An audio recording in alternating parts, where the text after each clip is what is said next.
এই রাউন্ড গাঁঠার সঠিক নিয়মটা কিরকম? 5 জায়গায় 5টা স্টিকার দিয়ে লেবেল করে দেবে।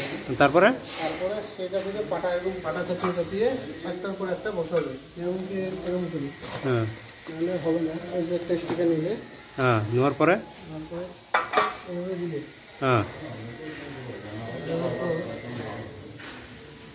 চেক করে নিতে হবে। আচ্ছা, ডাউন আছে, হ্যাঁ,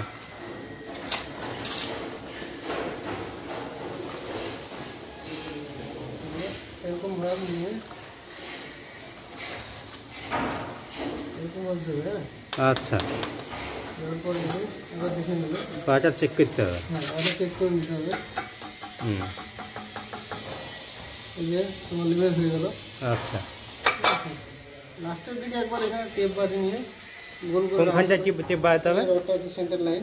সেন্টার লাইনে থেকে একটা টেপ ধরে চাবিটা ঘুরিয়ে নিলে আপনি হবে, তাহলে তোমার হয়ে যাবে। আচ্ছা, এই হচ্ছে রাউন্ডের শর্টকাট এটা। শর্টকাট। হ্যাঁ, এবার আপনার ওলং করতে হবে না? না ওলং করা দরকার নেই। আচ্ছা, ঠিক আছে, নিচের ইটের সাথে উপরে মিলিয়ে দিলে তারপর উপরটা খালি এবার চেপে করে মেপে রেখে দিলে ওলং অটোমেটিক হয়ে যাবে। আচ্ছা, ঠিক আছে, মোবাইলে খাটতে হবে বেশি। ঠিক আছে, ধন্যবাদ জানানোর জন্য।